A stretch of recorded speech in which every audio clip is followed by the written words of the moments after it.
j'avais pris une petite décision de recul parce qu'il est compliqué d'agir à l'université, même socialement. Mais quand même, on ne peut pas lâcher son frère ou sa sœur dans une jungle qui est impitoyable comme tout le monde le connaît. Cette rencontre fait suite à une initiative lancée par la CEPROC une fois qu'ils sont venus nous voir pour nous exposer de leurs problèmes à travers l'ensemble des 15 communes du département de Kolda. Nous avons été sensibles à leurs préoccupations, à leurs doléances. Nous ne sommes pas limités à leur donner un appui. Nous nous sommes engagés à venir voir de nos propres yeux, à les écouter, nous expliquer, mais également à s'enquérir d'un certain nombre de choses concernant leurs conditions de vie. Nous savons que les étudiants, de manière générale, et plus particulièrement les étudiants casassés ou casamancés, venant très loin, ont des conditions précaires de logement, ont des difficultés dans le cadre pédagogique, mais tardent à avoir le soutien qui se doit à leur égard. C'est pour ça que nous nous sommes organisés pour faire le tour des appartements des étudiants koldois. On n'a pas visé une commune, on a visé tout le département. Cette activité entre dans le cadre des activités de l'ACEPROC, qui sommes là pour la promotion de Kolda, qui sommes là pour l'accompagnement des étudiants de Kolda, de tous bords. Que vous soyez politique ou pas, ils vous accompagneront. Donc je vous demanderai d'être un peu plus solidaire, de s'accompagner et de faire en sorte de rendre l'ACEPROC très fort. Parce qu'en rendant l'ACEPROC très fort, vous pourrez vous battre pour réussir à ce que les gens vous accompagnent, Tini ou la Tine. Nos actions ne sont pas des actions qui visent à être des actions politiques. Ce que nous sommes en train de faire, c'est pour le développement de Kolda. Moi, je suis un acteur politique et je l'assume. Mais mes actions ne visent pas mes partisans. Mes actions ne visent pas simplement mes militants ou membres du mouvement. Mes actions visent tout Koldois, quel qu'il soit, de quelque bord qu'il se trouve. Et c'est à cela que j'invite mes frères, mes grands frères, les responsables de Kolda, d'accompagner davantage les Koldois, quelles que soient leurs étiquettes. De comprendre que c'est cette jeunesse koldoise qui sera l'avenir de demain. Que si on investit sur ces derniers, nous n'allons jamais le regretter. Que si on accompagne ces Koldois-là, c'est eux qui vont retourner travailler Kolda, parce que ce ne sera pas un autre qui va venir le faire à leur place. Aujourd'hui, je suis parfois meurtri de voir ce qui se passe, surtout dans le domaine de la santé à Kolda. Nous avons tous suivi l'indignation que les gens ont eue sur les conditions de l'hôpital régional de Kolda. Nous condamnons les agissements derniers d'un certain nombre de gens pour manipuler la demande des populations. C'est des exigences, ce n'est pas une demande simple. C'est des exigences d'accompagner sanitairement la région de Kolda. Nous ne sommes pas en train de quémander. C'est un droit que quand vous nous mettez en place des infrastructures, assurez-vous qu'il y ait l'équipement nécessaire. Que les gens qu'on affecte et qui refusent d'y aller, qu'ils comprennent que Kolda est une région comme les autres. Que les considérations partisanes ou mystiques dont on fait état, c'est du faux. C'est comme dirait l'autre, c'est de la poudre de perlimpinpin. C'est pas normal. Kolda est une région comme les autres. Qu'on arrête de nous stigmatiser. Qu'on arrête quand il s'agit de faits divers de nous mettre à la une. Qu'on comprenne que Kolda a des dignes fils qui sont là, valeureux. Que ce soit des professeurs d'université, que ce soit des inspecteurs des impôts, que ce soit des avocats. Nous en avons tout. Mais pourquoi ça tarde? C'est parce qu'il n'y a pas de solidarité entre nous. Osons le dire. Que quand des questions aussi importantes que la santé des populations se posent, que les gens se lèvent comme un seul homme, se donnent les moyens de régler la situation. Wallahi, si c'était quelque chose dont je pouvais rapidement régler, Wallah khalis mo koy régler, Wallahi ken du ko waxati. Qu'on comprenne que la question de la santé, c'est une question très sensible. Et que quand les gens remarquent qu'il s'agit d'une question qui est négligée, ça peut amener des situations regrettables. Nous invitons les autorités à prendre conscience, je parle des autorités au niveau même national, à prendre conscience que cette question liée à l'absence de médecins spécialistes à Kolda est une question très épineuse. Qu'ils ne pensent pas qu'il s'agit simplement d'une question de gynécologue. Pour 400 ou 500 000 femmes, on nous envoie un gynécologue qui tarde à prendre service. Vous trouvez ça normal? Hier seulement, on nous signale une dame décédée au suite d'un accouchement. Pourquoi? Parce qu'on n'a pas les moyens de la prendre en charge à Kolda. C'est à travers une voiture 7 places qu'on l'évacue dans une autre région. Vous pensez que ça c'est normal au XXIe siècle, en 2021 au Sénégal? Vous trouvez ça normal? À Kolda, nous nous sommes indignés. Nous avons fait une marche. Nous avons demandé. Et je pense qu'on parle parfois à des gens qui ne veulent pas entendre. Qu'ils ne poussent pas les populations à bout. Ce n'est pas des menaces. Je suis du genre à toujours appeler à la concertation.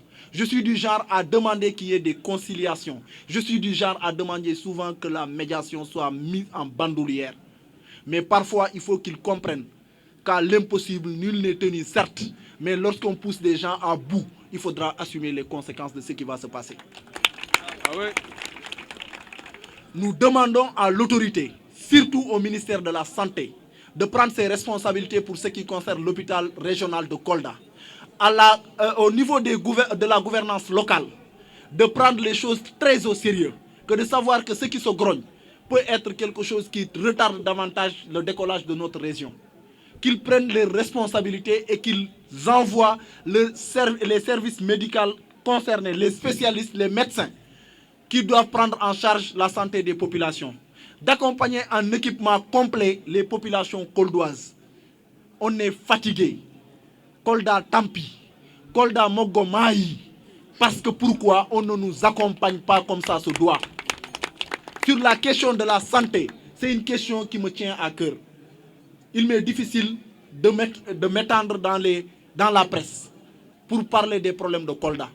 Mais toutes les autorités locales de Kolda savent comment l'hôpital se meurt à Kolda, les postes de santé, le district.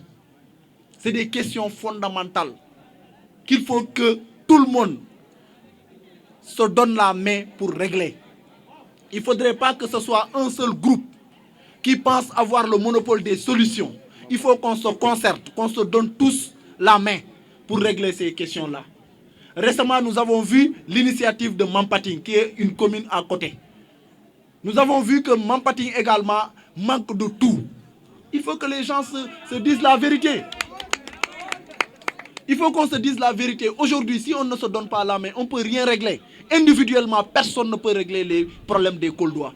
Il faut que tous les Koldois, quelle que soit ta coloration politique, acceptent qu'il y a des questions fondamentales sur lesquelles on devra se donner la main pour les régler. Il ne faudrait pas que quelqu'un pense qu'il a une baguette magique. De là où il est, il va régler tous les problèmes. C'est impossible. Donnons-nous la main, Koldois et Koldoises.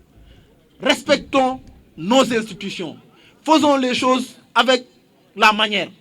Mais exigeons nos droits. Il ne s'agit pas de demander ou de quémander. C'est un droit, comme tout type de Sénégalais. C'est des droits même garantis constitutionnellement, le droit à la santé. Nous ne pouvons pas dire que nous sommes une région composée de plus de 800 000 habitants. Et j'en passe. Et on n'a même pas de médecins urgentistes. On nous parle d'un gynécologue pour plus de 500 000 femmes. C'est inadmissible. On nous parle de problèmes de pédiatre. On nous parle de problèmes de scanner. On nous parle de problèmes d'équipement. Même les draps sont lavés dans une autre région. Vous trouvez ça normal? On ne peut même pas régler ces questions-là. Et on se dit être une région. Il faut que les gens arrêtent et qu'ils comprennent que les choses doivent s'arrêter maintenant. Il faut que les choses s'arrêtent et qu'on soit sérieux et arrêter de se prendre au sérieux. Il faut être sérieux. Arrêtez de se prendre au sérieux. Kolda mérite un meilleur sort. Kolda mérite un meilleur engagement de ses leaders. Kolda mérite une meilleure solidarité entre nous qui nous appelons des responsables. Tu les appelles, tu les aies pas. Tu les envoies des messages, ils ne répondent pas, y compris parfois moi. Et quand il s'agit des questions de Kolda, on doit enlever les casquettes de partisanerie et aller se battre ensemble au niveau central pour demander ou exiger un certain nombre de choses. C'est à ça que j'appelle mes grands frères. C'est à cela que je les invite. Qu'on oublie la partisanerie. Je suis là, tu es là-bas, finalement on ne peut pas se voir, c'est compliqué. Non. Quand il s'agit de Kolda, ôtons-nous de nos étiquettes. Faisons en sorte que les gens comprennent qu'on ne parle que d'une seule voix. C'est comme ça qu'on sortira de la dernière des régions. Il faudrait qu'on se donne la main, chers étudiants. Hier seulement, un ami a partagé une idée. Parce que ce que nous avons compris, un certain nombre de gens, quand on les affecte, ils refusent d'aller à Kolda. On ne peut pas forcer quelqu'un qui ne veut pas y aller. Parce que s'il y va, peut-être Moussiba le fait. Mais nous nous sommes engagés en disant que si nous avions des responsabilités, les étudiants qui sont là, qui vont se spécialiser dans certains secteurs, nous allons les accompagner, les subventionner, pour qu'ils puissent, une fois spécialisés, signer une convention avec l'administration locale, de servir au moins pendant 10 ans la région avant de sortir. C'est comme ça qu'on devra régler un certain nombre de questions. Parce que quelqu'un qui n'habite pas là-bas ne peut pas comprendre parfois les réalités. Des gens qui sont pris dans des charrettes pour venir régler les questions des Koldois. Acceptons de nous battre, de mouiller le maillot ensemble. Je vous dis ensemble. Moi, je n'exclus de travailler avec personne. Mais tant que c'est les intérêts des Koldois que vous avez mis devant. Kolda, je ne le sors pas du Sénégal. Nous devons travailler avec l'ensemble des Sénégalais. Nous devons comprendre que Kolda fait partie intégrante du Sénégal. Donc que les autres qu'on envoie à Kolda comprennent qu'on ne vous envoie pas dans un autre pays. Vous êtes à Kolda. Nous vous invitons à venir travailler. Que vous verrez que c'est l'une des plus belles régions. Une région calme, verdoyante, qui présente beaucoup de choses. C'est en cela qu'on vous invite. Kolda est une ville carrefour. Remarquez, la plupart des gens qui ont accepté d'aller là-bas sont restés. On va jusqu'à parler de Niam Diodo. Ce n'est pas du Niam Diodo. C'est parce que c'est bon à vivre. Et que vous devez le comprendre. Kolda fait partie des meilleures villes du Sénégal. Il faut que les gens le comprennent. Nous sommes dans un endroit où il n'y a pas ce qu'on ne peut pas développer là-bas. Il n'y a pas ce qu'on... C'est ce qui me fait le plus mal. Si les gens pensent que je me suis levé pour une histoire de responsabilité seulement, c'est qu'ils n'ont rien compris. Moi, mon engagement est d'abord convictionnel. J'ai d'abord de la conviction dans ce que je fais. C'est en ce moment seulement que je décide de faire autre chose. C'est quand j'essaie de pousser et que ça ne marche pas, que je peux me dévêtir moi aussi de ce petit chapeau qui m'empêche de faire ce que font les politiques. Qu'ils comprennent que ce Sénégal, il n'y a que nous qui pouvons travailler pour son émergence, son développement. Ce n'est pas des extraterrestres qui viendront nous développer. Et le développement, d'abord, c'est une question d'état d'esprit. Si vous y croyez et que vous êtes positif, il n'y a pas ce que vous ne pouvez pas faire. Qu'on arrête de vous infantiliser, les étudiants. Qu'on comprenne que l'avenir de tout le Sénégal repose entre les mains des étudiants. Qu'on vous respecte. Qu'on respecte le syndicalisme à l'université. Parce que c'est le Sénégal en miniature. Tout ce qui se passe ici, dites-vous que c'est tout le Sénégal qui le ressent. Parce que les gens sont venus de partout pour se retrouver ici. Qu'on comprenne qu'on ne vous prenne pas comme des enfants. Que dans les instances de décision, qu'on vous écoute. Que vous puissiez parler également de ce qui vous intéresse. Que vous puissiez participer aux réformes qui sont en train de se faire. Qu'on arrête de prendre des gens individuellement, par copinage ou par partisanerie pour régler certaines situations. Qu'on prenne les gens représentatifs.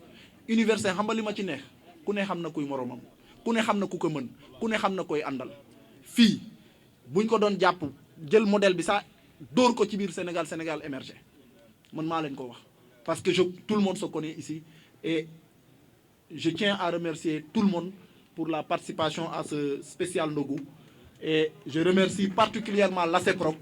Je remercie particulièrement les étudiants du mouvement Kolda Debout section université et je remercie à tout le monde pour d'avoir participé et merci. Les syndicalistes, donc on va voir comment s'organiser, Inch'Allah.